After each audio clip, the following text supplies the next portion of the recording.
Good morning, কেমন আছেন সবাই? এখন সকাল হলো আমাদের। ওই যে সৃষ্টি ওখানে ব্রাশ করছে, আর আমি এখন যাচ্ছি ছাদে। তো ছাদে দেখে গেছিলাম বেশ কিছু লঙ্কা হয়েছে, তো ফ্রিজে লঙ্কা আছে কিছু। আর দেখি গাছে কতগুলো হয়েছে, নিয়ে আসি।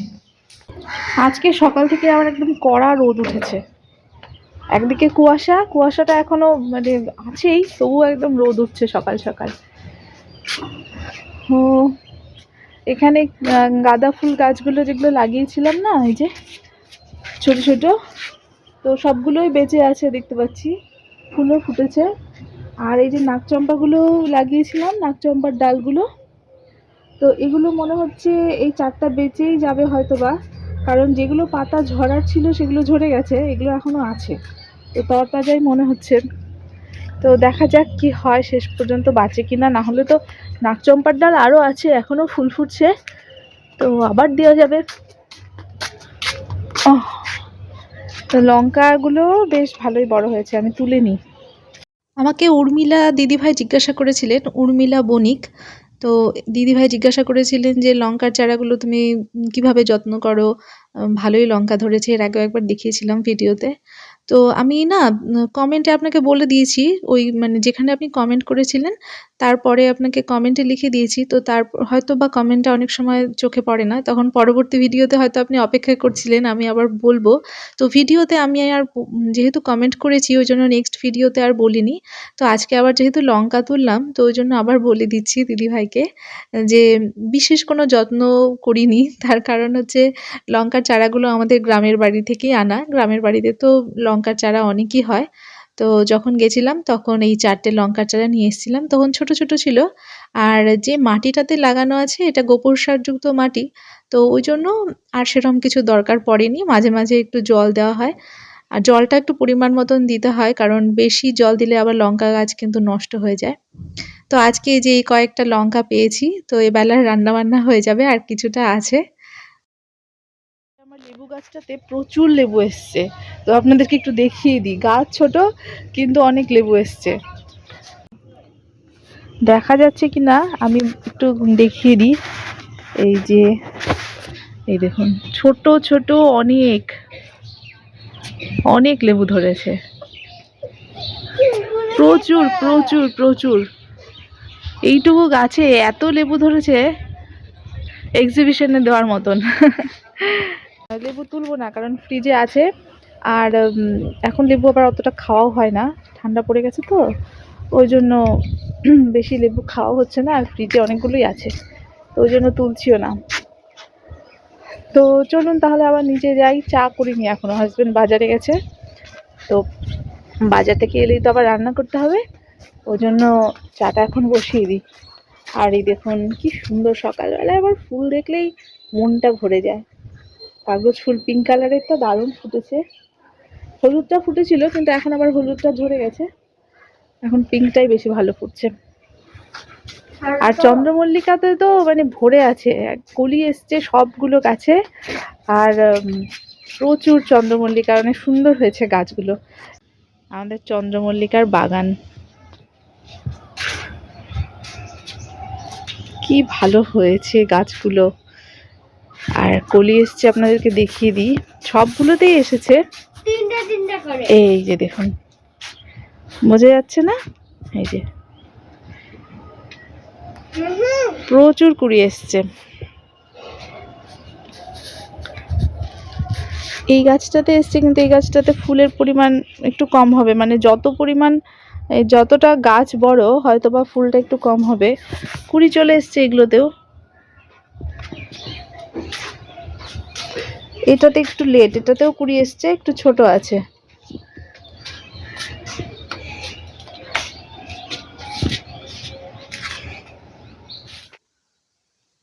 তারপরে আমি এই যে ছাদ থেকে নিয়ে আসলাম লঙ্কা।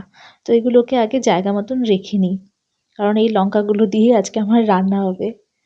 আর এই কাপড়টা এখানে রেখেছি, এটাতে কালকে পনির বানিয়েছিলাম রাত্রেবেলায়। তো পনির তো ফ্রিজে রেখে দিয়েছি, আর কাপড়টা ধুয়ে এখানে শুকোনোর জন্য রেখেছিলাম। তো এখন সব জায়গা মতন রেখে নেব। আর ভিনিগারটা ওই যে কালকে পনির বানিয়েছিলাম, তো ফ্রিজে রাখতেই ভুলে গেছি, সারা রাত বাইরেই ছিল। তো এখন টুকটাক করে কাজকর্ম করে নেব। আর কাজের কথা যখনই আসে না, তখন এই যে একই কাজ, হয়তো আপনারা একই দেখেন, কারণ কাজগুলো একই থাকে। আমরা সব হাউসওয়াইফদের প্রতিদিন সেই একই রুটিন থাকে, একই কাজ থাকে। অবশ্য যারা বাইরে কাজ করে তাদেরও সেই একই রুটিন। তাদের তাড়াহুড়ো করে খেয়ে দিয়ে বাইরে চলে যেতে হয়, টাইম মতন বাইরে যাওয়া, টাইম মতন ঘরে ফেরা। তো সবারই বেসিক রুটিনটা একই থাকে। তার মধ্যে মাঝে মাঝে একটু ভ্যারাইটি আনতে হয় নিজের লাইফে। কারণ যখন নিজের লাইফে একটু ভ্যারাইটি আসবে না, তখন নিজেরা এনার্জেটিক ফিল করব। আমি তো যেটা মনে করি এবং বিশ্বাস করি যে এনার্জেটিক থাকতে গেলে মন ভালো রাখতে হবে। সেটা যে কোনো মূল্যেই হোক না কেন। কারণ মন যদি খারাপ থাকে না, আপনি কোনো কাজে ইন্টারেস্ট পাবেন না। তো আমি দেখেছি যে কাজ তো সেই করতেই হবে। আর যদি মন খারাপ করে বসে থাকি, সেই কাজ মাথার উপরে আরো হেভি হতে থাকবে, লোড বাড়তে থাকবে। সুতরাং কাজের মতন কাজ প্রতিদিনই রেগুলার রুটিনে করতে হবে। সেক্ষেত্রে যেটা করতে হবে সেটা হচ্ছে নিজেদের মনকে ফ্রি রাখতে হবে। আর এটা তো সম্ভব না, আমরা তো মানুষ। মানুষের মন কখনো ভারাক্রান্ত হবে, কখনো হাসতে ইচ্ছে করবে, কখনো দুঃখ পাবে। তো সবকিছু মিলেই যতটা সম্ভব আমি চেষ্টা করি মনটাকে একটু ভালো রাখার। আমার মন ভালো করার রীতিনীতি বা নিয়ম কানুনগুলো আবার একটু অন্যরকম। সবার সঙ্গে হয়তোবা ম্যাচ নাও হতে পারে। আমি যেহেতু একটু ইন্ট্রোভার্ট টাইপের, মানে মানুষের সঙ্গে খুব বেশি খোলাখুলি মিশতে পারি না। এমন না যে মিশতে চাই না, মিশতে চাই, কিন্তু মানে হয় না নিজে থেকে জোর করে মানুষের সঙ্গে কথা বলা, গল্প করতে যাওয়া, ওই জিনিসটা হয় না। তবে কেউ যদি কথা বলতে আসে আমার সঙ্গে, বা যার সাথে আমার বেশ ভালো অ্যাডজাস্ট হয়, মনের মিল হয়, আন্ডারস্ট্যান্ডিং ঠিকঠাক থাকে, তার সঙ্গে একটা ভালো সম্পর্ক গড়ে ওঠে। তো এইরকম মানুষদের ক্ষেত্রে যেটা হয় সেটা হচ্ছে নিজেকেই নিজে খুব কাউন্সেলিং করতে হয়। মন ভালো রাখার জন্য কেউ আপনার মন ভালো রাখতে আসবে না, কেউ আপনাকে জোক বলে শোনাবে না বা হাসানোর চেষ্টা করবে না। তো নিজেকেই সবসময় চেষ্টা করতে হয় যে কিভাবে ভালো থাকবো। তো ওই জন্য যখন কোনো কারণে একটু আপসেট থাকি, একটু ডাল থাকি বা একটু মুড অফ থাকে, তখন আরো বেশি বেশি করে কাজ করি। ওই যে দেখা গেল কিছু একটা কেটে ফেটে নিলাম, ওটা নিয়ে কিছু বানিয়ে নিলাম। যেমন দেখলেন আজকে আমি ডাইনিং টেবিলের কভারটা চেঞ্জ করলাম। চেঞ্জ করে যে কাপড়টা আবার ইউজ করলাম সেটা আমার একটা বেড কভার ছিল। তো ওই বেড কভারটা ইউজ করা হয় না। তো ওই জন্য কেটে ডাইনিং টেবিলের উপরে পেতে দিলাম।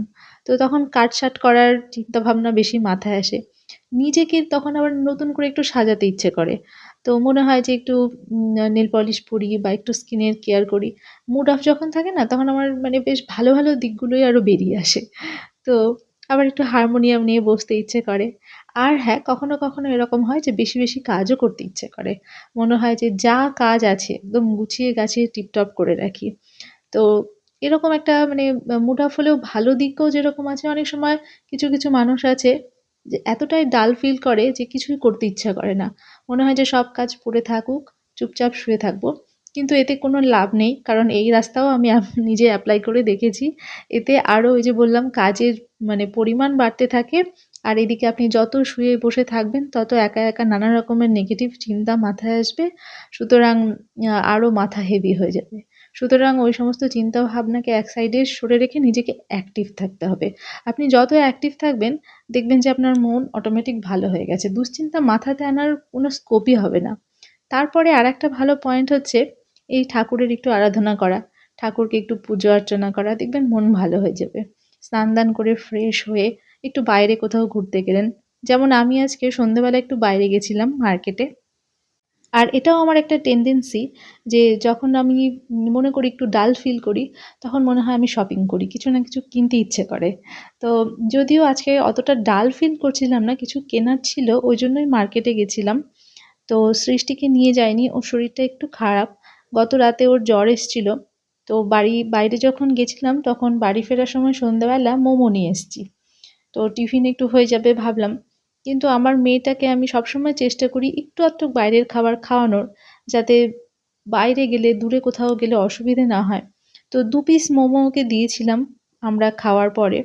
কিন্তু ওই ২ পিসের মধ্যেও ও ফেলে ছড়িয়ে একটু মানে খুব জোর করে কষ্ট করে তাও অনেকক্ষণ টাইম নিয়ে খেয়েছে। তো এইরকম হচ্ছে আমার লাইফস্টাইল, যে আমি নিজে এনার্জেটিক থাকতে আমার যা মন চায় তাই করি। তো আপনারা কি করেন সেটা কিন্তু আপনারা আমাকে কমেন্ট করে জানাবেন। কারণ আমার অনেক বন্ধুরা খুব সুন্দর কমেন্ট করে, নিজের মনের কথাগুলো শেয়ার করে। অনেক বড় বড় কমেন্ট, মানে আমি হয়তো আপনাদের এত ভালোবাসার যোগ্য কিনা জানি না, কিন্তু আপনাদের কমেন্ট পেয়ে আমার খুব ভালো লাগে। আজকের ভিডিওটা এখানেই শেষ করছি, বড় করব না। ভালো লাগলে লাইক করবেন। দেখার জন্য অনেক অনেক ধন্যবাদ।